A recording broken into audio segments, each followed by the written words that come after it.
Recording. There we go, folks. Hope you're all doing amazing. We're going to be admitting some people into the training here today. We're going to get rocking and rolling here in 1 second. So I hope you folks are doing amazing. I know some of you are jumping on the live video over on Facebook. Some of you are checking out, you're on the Zoom. So I know we have people on both platforms. So I will say that as we dive into the training today, I got a full-blown training for you guys. Really, really excited to dive into it. I want to make sure that you folks are getting all your questions answered. And so as we dive into this, feel free at any point if you have questions that you're putting them down below. And I'm really excited about this, folks. So that being said, we're going to dive straight into the training. Like I said, got questions, throw them down below. We'll have a bit of a Q&A at the end. But basically today, what we're talking about is how to make it so that when people actually jump on a discovery call with you, that they're already pre-sold on working with you in your program, because so many people, they're not getting to the place where people are actually pre-sold. So I'm going to go ahead, I'm going to kind of throw this together.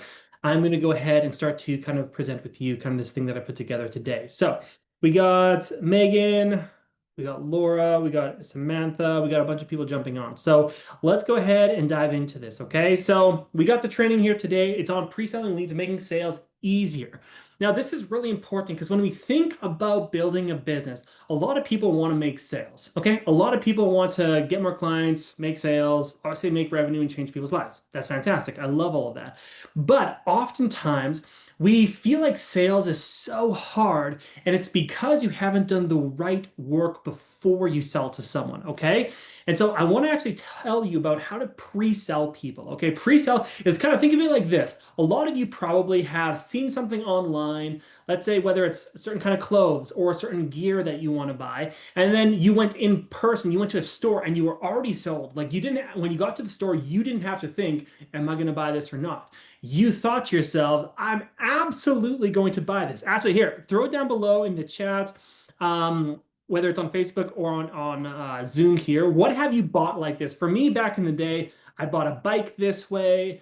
I've bought cars this way, where I kind of like researched a car, I looked at the dealerships, and then I went and test drove it, but I was like already pre-sold. What have you bought? I'm curious. Put it in the chat when you were already pre-sold on it. Like you knew you were going to buy it before the seller even had to sell you anything. Comment down below what that was for you, because I want you to get into this mindset of actually being someone who can pre-sell. Okay, this is so vitally important. It's the difference between someone going shopping and like not really knowing what they want to buy versus someone who walks into that store, they go straight to that aisle, that section, they know exactly what they're looking for and they grab it and they buy it. Okay, that's going to be the difference between you actually getting people to buy your program versus kind of having to convince people to buy your program. Okay, we don't want that. So we're going to dive into this training and help you folks all understand how to make this happen. Now, if you're watching the replay of this, please go ahead. You can go ahead and comment down below the word replay. If you're watching the live, let me know. Comment the word live and we're going to get started, folks. Okay, so let's dive into this training for today. So let's talk about marketing and sales. Now, it's actually really critical that we talk about these two things because marketing and sales are completely different things, but they do the same thing. Marketing gets people to want to buy, and sales is when people do buy. Now, I actually want you to understand this, which is that good marketing makes sales easy. Okay, good marketing makes sales easy, and bad marketing makes sales hard. Now, I mean, I don't even have to ask the question, but what would you rather have? Easy or hard sales? Comment down below the one that you would rather have. I mean, I think we're all going to comment down below the word easy unless you're a masochist and you love pain. I hope that's no one here. You need to get to the place where your marketing is good. And actually, I drew something out here for you folks to help you understand this, okay? So on the whiteboard here, I actually have a little bit of basically this rectangle here, okay? So this side here is marketing, okay? This side here is sales. Most people, the way that they're running their business is they're doing this, where sales is doing all of this heavy lifting and marketing is doing like 10%. And what happens is it makes it really, really hard for sales, and because marketing is doing very light work. Versus the opposite is if your sales was here and your marketing was doing all of this work, sales becomes so much easier.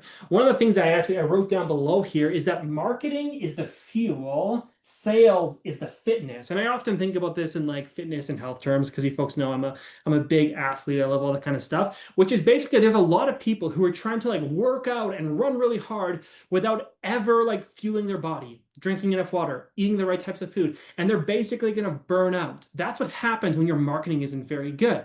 But if you fuel yourself excellently, the right type of fuel, the right amount of it, tons of it, you give your body a surplus to work with, it can go way farther, okay? So that's what marketing is at the end of the day. It's allowing you to build all of that out, okay? So easy. Samantha says easy. Who else wants easy sales? Go ahead, comment down below easy. I'm not saying that you're not going to have to still work for it, but it's going to make your sales a lot easier, okay? So let's keep diving into this. So most coaches focus on getting people onto like the sales call, right? They're like more sales calls, but end up with a low show ratio, right? People are ghosting you, canceling calls, rescheduling, a low close rate because your leads haven't properly been nurtured. Pre-selling is what happens before the discovery calls. It's when you build that desire, that trust, that belief, all of that, like I was saying before, it's kind of like building that into someone's mind of, okay, if I can get someone interested to basically when they get on the call, they already want to buy, just like you've been pre-sold on stuff in the past, it'll make it a lot easier. So, and a really interesting kind of study is that according to a study that has been run on a lot of people online, they needed to watch about 7 hours of content to be likely to buy from someone. Okay, so 7 hours of content, that could be watching like a 3-minute reel on your Instagram, that could be watching like a workshop, that could be watching a YouTube video, that could be just reading your content, whatever it is. If you can get someone to consume 7 or more hours of your content, the likelihood of them buying goes massively up, okay? And so you do want your content to not only be seen by the right people, but also that you get people who are kind of like, we call it binging your content. Just in a lot of ways, like Terry and myself, we love to like binge like TV shows, let's say. You want people to basically think of it like you are binging your content. So is this making sense so far? Comment down below. It makes sense if this is making sense so far before we dive in. I know a lot of you are checking the live stream on Facebook, but yeah, comment down below if this is making sense so far, folks. Okay, so now I want to dive into like, how do you actually do it? So what I want you to do is I want us to go through this next slide here together. I know a couple people. So here's the thing. Our goal with your content, okay, with your pre-selling is to get people to know your program, to believe in your method, and to feel like it's specifically for them, okay? That's what you want. And so you want them to have these 3 things. And so we're going to help you understand how to build that belief. Because for a lot of you, actually, let's actually do a little bit of inventory here. How many of you actually make posts about your program and tell people what it's like, what they get out of it? Who is it for? Comment down below, yes or no. Which one is it for you? Do you actually put content out there that helps people understand what your program even is? So I'm actually just sending a link to someone who needs the link to the training. A couple of people missed the link. So let's dive into this. The foundation of pre-selling is you only need 2 things really well. Okay, you only need to do these 2 things incredibly well if you want to be selling to people, okay? Which is content and conversation. And as a lot of you already know, and I've told you folks this many, many times in the past, is that content and conversation are in fact the same thing, okay? I try to, and things are hitting with people, but I'm not making the sales. For sure, 100% Samantha, and we'll dive into that. So this is so important, okay? Conversation with people is content. Everything on social media is content. When you send someone a message, that's content, right? It's just in a personal DM one-on-one with someone versus on your feed. And the truth is, a lot of your content should be the exact same things you have conversations with people with. Oftentimes, my clients will come to me and be like, hey, what should I post as content? I'm like, what conversations have you had on social media that led to a sale? Look at that conversation and make content. You can go back and forth. The content that performs the best, make sure you're talking about that in your conversation. So even though I'm splitting it up here for the sake of understanding, both of them are basically the same thing. So I'm going to go into these one step at a time. And like I said, folks, if you got questions, either comment them down below in the chat, or you can obviously, we can wait till the end where there's going to be a Q&A. So Mackenzie says it makes sense. Love to hear it. Love to hear it. Sherry says it makes sense. Love to hear it. Awesome. In email list only. Okay, that's good. That's good. So let's dive into this. So conversations. Now, conversations are really critical to pre-selling because here's the truth. People are going to get pre-sold to you by your content, but oftentimes, especially for new entrepreneurs, if you're doing less than, let's say, $20,000 to $30,000 a month, people are really buying into your program, but they're also buying into you as a human. I hate to say it, but if people don't like you, they're not going to buy from you. Okay, this is hard for people to realize. But people like to do business with people that they like, that they relate to, who connect with them on the level that they want to get help with. So you need to have conversations with people to build that one-on-one trust, okay?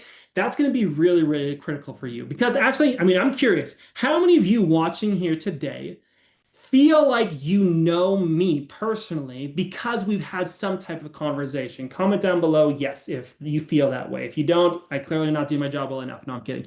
So I know a lot of you feel like you actually really get to know you. You get to know me through my content, but also through the conversation and how I kind of like walk you through different things and how I'm having conversations with you. So building that one-to-one trust, so important. Now, it also, the conversations are important because it shows you're a real person who understands their struggles. In the world that we live in with AI, and AI is amazing. I mean, we just did a workshop, my wife and I did a workshop on AI, I think like 3-4 weeks ago on how to utilize it. But in our day and age, people still love connecting with humans one-on-one. People who are empathetic, sympathetic, all the different emotional, intelligent things that can actually relate to you, okay? Now, also, conversations also help you as a business owner qualify leads and uncover objections early on. And this is going to be really important when we come down to the content piece of thing, because you also want to make sure that the people that are kind of getting pre-sold are the right people. So many times we'll just get anyone on a sales call and then you're like, hey, 50% of these people aren't even my ideal client. I don't even think they'd get really good results in our program. Like, for example, the other day I had someone jump on a sales call with our team. And they were like, not even like brick and mortar, like we couldn't help them. And I was like, how did this person even get through our system? So I went back and I looked at the filtration system. I'm like, okay, we should have never pre-sold this person. So we want to make sure we're only pre-selling the right people as well, okay? So I know I'm kind of going through a lot here, folks. Hopefully you're taking notes on all this, okay? Because notes are very important for all this. So let's talk about the content, okay? The content's important. The benefit of content versus conversation is that conversations are one-to-one, right? You have to spend active time in there, basically having that one-to-one conversation, which is really powerful, but your content can speak to the masses whether you're on social media or not. This is the crazy thing. Like I often, like a lot of people like think like social media is like this like normal thing in your day and age, but social media, the ability to create a piece of content that can be seen by hundreds, if not thousands of people every single time you post is actually quite mind-blowing when you think about it. And for some people, it's a little bit nerve-wracking, but it should actually show you the opportunity that you have, which is that you are able to speak to the masses with your content. So you're able to nurture people really well. So now it reinforces also your expertise and beliefs at scale, because this is going to allow people to see who you are, that you're an authority, that you're actually someone worth following. And so people who produce a lot of content are seen as people who you should follow. That's literally why social media allows you to follow people and their content. And so when you create content, it allows people to be like, oh, I want to follow this person. So here, I want to go through a couple different things here. This is the specifics here today. Okay, this is the specifics as far as what your content should look like, and this is really, really powerful. By the way, if you have questions, like I said, you can throw them down below. I want to make sure you're getting all these answers today. Number one, daily feed and story content. Okay, this is going to be really, really critical. So number one, the consistency is important because people want to buy from people who are consistent. That's the first thing. So make sure your content is consistent. But also you want to build an emotional connection. And I want to talk about a couple specific types of content here. Number one, storytelling content. Okay, everyone, actually go ahead, comment down below, storytelling. Storytelling is super powerful. I mean, it's so popular that some business coaches only teach storytelling content. That's not a bad thing, but you need to have more than just storytelling content. So go ahead, comment down below, storytelling content. This is going to get people to relate to you. So this morning, as an example, I posted a storytelling piece of content. I created, like, I told a story of when I, back in the day, hydro turned off when Terry and I were entrepreneurs in our first year because we were not paying the bill and we were not making money and times were tight and they turned off our hydro. And I talked about in the storytelling content how, I mean, it was my fault. I wasn't taking responsibility. I wasn't doing the things that I knew that I needed to do to build the business. And so I shared this story on social media today to show people like I've been through the shittiest of seasons as an entrepreneur. I've been through those really hard seasons. I've been through like the financial stress, the all that kind of stuff going on. And yeah, it's really, really hard. But guess what? If someone like Terry and myself who went through that season can do what we do today, only whatever it is, 8 years later, what can you do as well, right? I share that to inspire you and to show you that there is opportunity and that there is a lot that you can do. Okay. So storytelling content is so, so powerful here. Okay. Now, also, we want to talk about nurture content. Okay. So nurture content is absolutely critical. And I'm going to go a little bit more in depth on the next slide, but nurture content can be content that people are kind of just getting all the time. So it could be emails, it could be text marketing, it can be social media posts. There's a lot of different type of nurturing content. Nurturing content is basically how to just keep on providing value and basically keep showing up in front of people. Because here's the funny thing. All of us probably follow someone on social media who we've never met in real life, who we feel like if we would see them on the street, we'd be like, hey, I know so much about your life. And that's because social media and their content has been nurturing you. If you feel like you've gotten to know someone, gotten to know like who they are, what they like, what they dislike, what they have in their morning coffee, it's because of their nurturing content, okay? And then we want to also have digital assets. What I mean by a digital asset is something that takes one time to build and then you can reuse it. A good example would be this workshop here today is something that I'm recording. I'm going to be putting it on YouTube. People can watch it forever. They can watch it for the next year, 10 years, whatever it is. And it's something that is going to allow people to like digest my content again and again and again. So a digital asset could be a PDF, could be a video guide, challenges, workshops, all that kind of stuff. Because also, like I said before in a couple slides before, if you want to get people to buy, 7+ hours is really important. So this kind of content is very critical for this. So any questions on this daily? Yeah, daily content, very, very important. Okay, folks, I know I'm saying a lot of information here. Is this all making sense so far? Are we all clear so far? Giving me some thumbs up, giving me some stuff in the content. Okay, awesome, awesome. So let's dive into this piece here. This is going to be where we go a bit more in depth. If you're taking notes, this is where you should be really taking notes, FYI. Belief shifting. Pre-selling isn't about tricking people, okay? We're not creating content to like manipulate people and trick them into buying from us. That's the kind of like extreme edge of content. Pre-selling is about shifting what they believe is possible, okay? So these are the 4 core beliefs that you need your leads to believe before they get on a sales call with you. Okay, this is critical. This is what your content and your conversations should be doing. Because if people don't believe these things, it's going to, like I said before, it's going to make sales job very, very hard because the marketing isn't being done right. Okay, so here's what they need to believe. Number 1, your program can help them achieve their goal. Okay, that's the first thing. They need to actually believe that your program can help them achieve their goal. So how do you do this in your content? Well, you talk about basically your program, what you work on, what are the common pain points that people have, what are the results people are looking for in your program. You literally spell it out saying that this is the program that can help you achieve your goal. Okay, so you spell it out very clearly. Okay, so that's the first belief. Okay, they have to believe that. The second thing is it has helped people like them. So they need to see that this has worked for other people. Okay, that's why I mean, you see me posting like social media, social proof all the time. You see me posting about these different health experts, nutritionists, FDNs. You see me posting all these wins because guess what? You honestly need to believe that it's working for other people just like you for you to actually even want my program. And it's the same for your clients. Okay, so you want to share real stories and social proof that feels relatable to people. Okay, this is very important. Now, a really good hack for this one is to get specific, okay?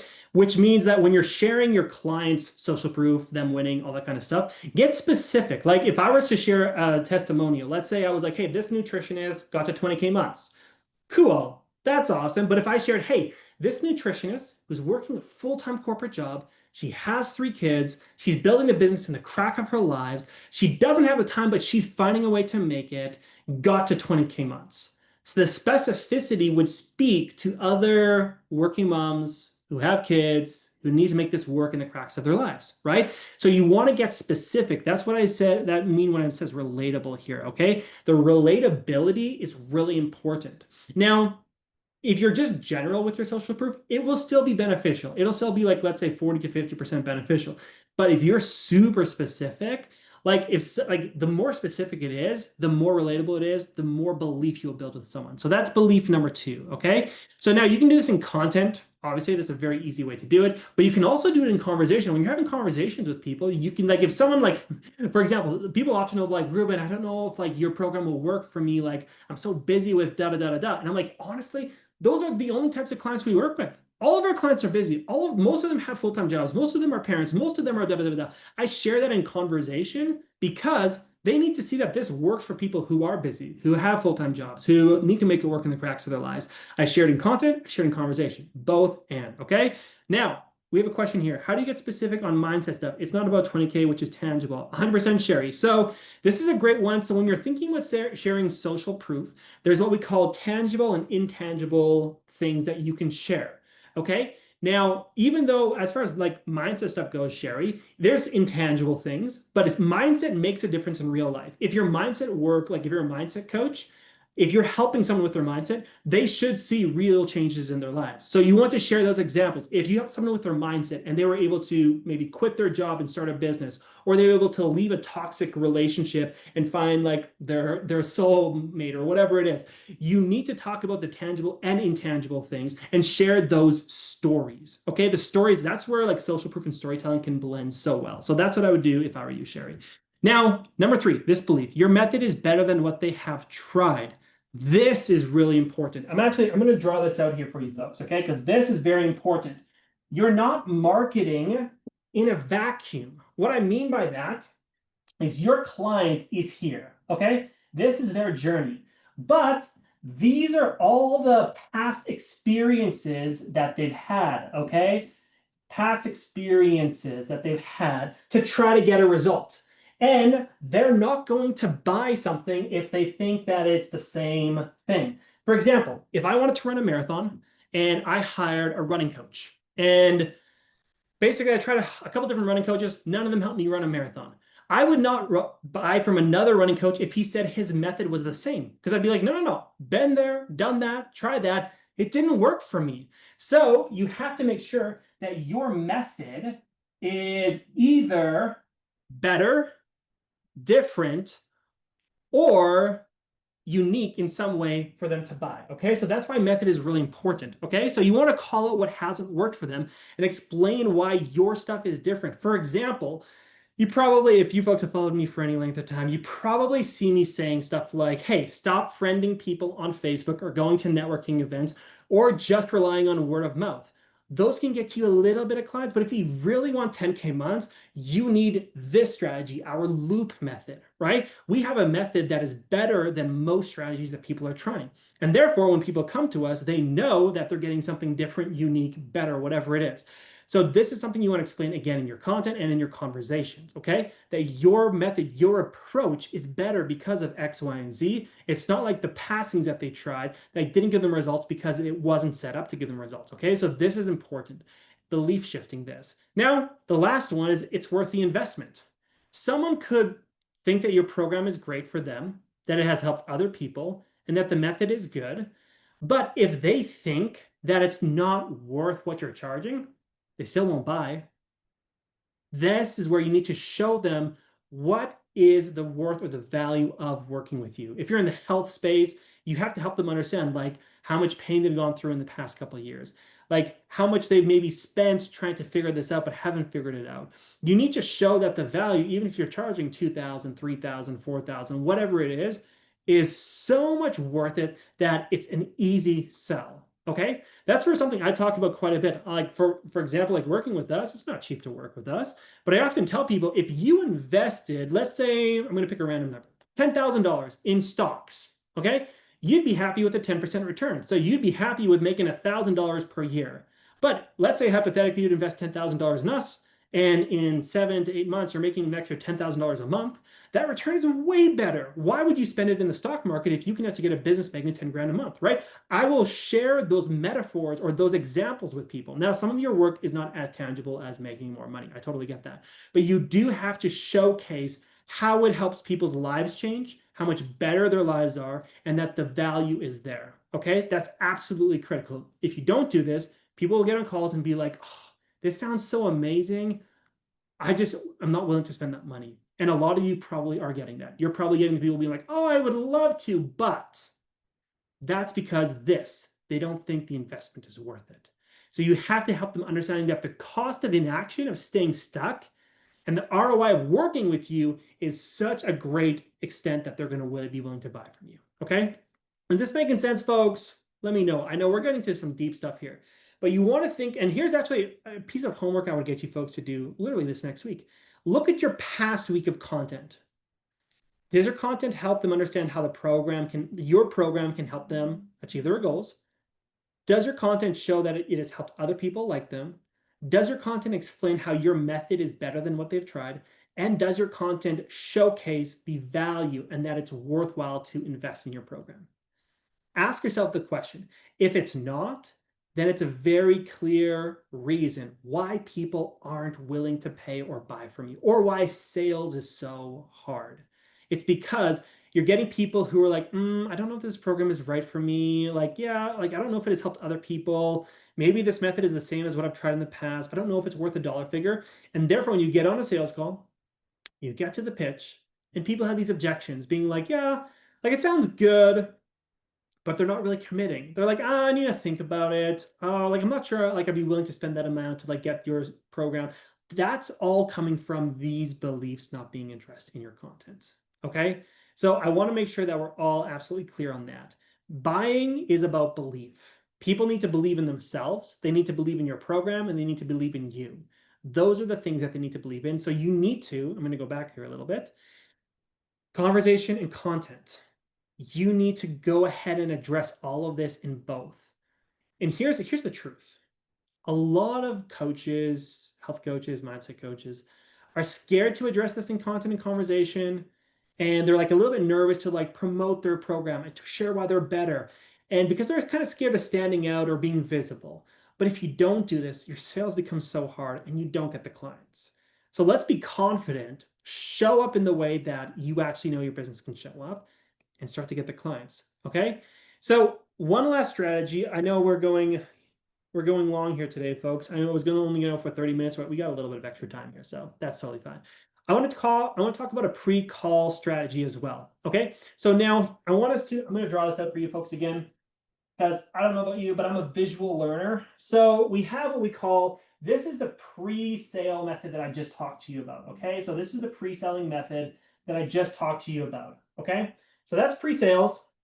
Then we have obviously the sales call itself. Okay, so this is the sales call. Okay, now we're not talking about sales today. That's not the topic we want to talk about. But there is something that happens in between. This is where they book a call. Okay, so they book a call here. They book a call here. Have call here. Now, guess what? There is all of this blank space here. Like, guess what? Most people in the coaching space, once they book a call, they do nothing. They do nothing. But you have there, usually it's somewhere in between 24 to 48 hours, upwards of like 3 to 5 days. You have a couple days here in between when you have the call and when you've been pre-selling people, and there's this dead space, okay? What I'm going to walk you through in this slide is exactly how to utilize that dead space, because now you have someone to lean in. We want to make sure that they are pre-sold, okay? Again, this is important because if your close ratio is like less than probably 30%, this is where all of the issues lie. So what to do between booking a call and having a call. Keep the conversation going. So many people, when they book a call, they just like leave the conversation dead. Why would you do that? Keep on having a conversation with someone. You're getting to know them better. It's like if you like were dating and you're like, hey, let's get married. And your partner was like, yeah, let's get married. And then you didn't talk to them till the wedding. That's a really dumb idea. Don't do that. Okay, I've been married for 10 years, so I think I know a little bit about that. You want to keep the conversation, the relationship building, okay? So stay warm in their inbox or the DMs. Ask insightful questions and make sure you're giving like helpful insights and different things like that. So that's the first thing, just keep the conversation going. Number two, send more resources, right? You can send them more PDF guides, short videos, client stories, case studies, whatever builds belief and answers objections, right? Especially for you, most of you at this point, you've had a conversation with the person, so you probably know a little bit about maybe what their objections could be. Maybe you would know a little bit about like what they're really struggling with. So send them relevant stuff, okay? So this is very important. Now, this is one of my favorite ones that most people don't talk about, which is I create intentional content for an audience of one. This is really radically helpful for you, okay? Here's what I want you to do. You book a sales call with someone. I want you to then go look back at the conversation. And I want you to look at possible, like what they need help with or what their objections might be. If they've already hinted that, I don't know if I can join like your program. I don't like, maybe like finances are tight, but I'd love to learn about your program. Look at the conversation and then create specific content. I often do this like on Instagram stories or reels, or on Facebook. I do some just Facebook feed content that literally is specifically for them without naming them. Okay? So this is so important. For example, I've done this many times where I've then posted a story. Like if someone's like, oh yeah, I'm struggling with this. If I got this fixed, I would totally buy your program. Like let's jump on a call. I'll create stories talking about the exact strategies we use to overcome those things and get those results. And then that person sees those stories. And guess what? I made it intentionally for them so they get warmed up more. But because that client is probably similar to other clients that we're going to get, it also warms up everyone else. It's one of the easiest ways to come up with ideas for content. Like I said at the beginning, the conversation needs to become your content. And so I legitimately create intentional content for specific people that I'm talking to. And not only does it warm them up more, it warms up everyone else. Does this make sense? Comment if this makes sense, folks, or if this has been helpful so far. Let me know. Let me know, because this is just like so many people, like it's a lot of people are like, when I realized that I could do this, it's like, duh, I should be totally doing this, but most people aren't. So what we're doing then at this point is someone is completely pre-sold. So you have helped them in this stage have the 4 beliefs of this will work for me because this has worked for others. This method is better than what I've tried, and it's worth the investment. Here, you've built more warmth and you've built intentional content into it. Then once you have the sales call, you still want to get good at sales. Not going to lie, right? You still want to be someone who's actually good at selling to someone, not in a pushy way, but in a compelling way. You're going to have a much easier time doing it. Plus, they're actually going to jump on the call being like, hey, I'd love to hear about your program. What I love to see is when people jump on calls with me or my team, then being like, hey, I want to hear about the loop method. I want to hear about your growth program. I know you've worked with other nutritionists. I want to get the same result that they're getting. I love hearing that because that tells me my content is nurturing, my system works. And if it works well for me and it's working well for our clients, why can't it work well for you? So this is how to make sales so much easier, folks. Okay? This is so important. I always feel called out making sense. Well, that's probably due to, what did I talk about? Creating intentional content for specific leads, folks. That's exactly what it is. That's the beauty of creating intentional content, is not only does it speak to the individual that you probably wanted to speak to, it speaks to everyone else. And when you speak to a specific person, you speak to all of your ideal clients at the same time. And that's powerful. Most people think that they should speak to everyone, and then they speak to no one. You speak to an individual, you speak to all the individual clients who actually are ideal clients. So, so critically important. Has this been helpful today, folks?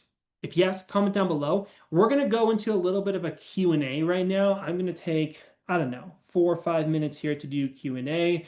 So if you have questions, this is the time to go ahead and ask all the questions. I want to make sure that you folks are getting all of the answers here today. So go ahead, put your questions down below. While you folks are putting your questions down below, I do want to also say that basically, yes, I would love to work with you folks, and I would love for you to work with us here at CCI. What I'm going to do, I'm going to actually close up my screen here for the Q&A, but I'm going to drop down below a link that if you haven't yet booked a time to chat with our team, see how we can support you. I'm going to go ahead and throw down a link down below here that if you want to use, you can. There's no pressure. This is only if you want to get to those bigger months in business. Okay. So who got some questions, folks? I got, like I said, a couple minutes here for questions. So let's go ahead and get them put down below. If we have no questions, that's fantastic. Usually that just means that I did my job right. So that's totally fine. But here, I'm just going to quickly make sure that I am putting the link down below here for all of you folks. So got a bold, hey, have a great day, Sherry. Thanks for jumping on. Who else? Who else got some questions, folks? Want to make sure that we're answering all of them for you. Here, I just put the calendar link over on the Facebook Live as well, folks, if you need it. Any questions? Any questions? No questions. That's okay, folks. Okay. Well, if you do have questions in the next couple of minutes, because oftentimes they pop up literally as soon as we're exiting something like this, feel free to send me a message. If you want to book a call, you can use the link down below here. In the next 2 weeks, I have 2 really fun, exciting things coming. So if you want to hear about some exciting things coming up, you can stay on here for another minute. I'm interviewing 2 different nutritionists in the next 2 weeks, who both of them, we help them get to $20,000 months. So next week, Friday, and the following week, Friday, I'm going to be interviewing 2 separate health experts on how we took their businesses from just starting to $20,000 months. So they're going to be really great case studies for all of you folks to come and watch. So if you want the links to those, again, go ahead and send me a message on that. Awesome, folks. Awesome. Well, we got no questions, folks. So I'm going to jet for today. Got a busy afternoon. If you got any other things, shoot them over to me. And I hope you folks enjoy the workshop today. Bye for now, and we shall chat soon. See you, folks.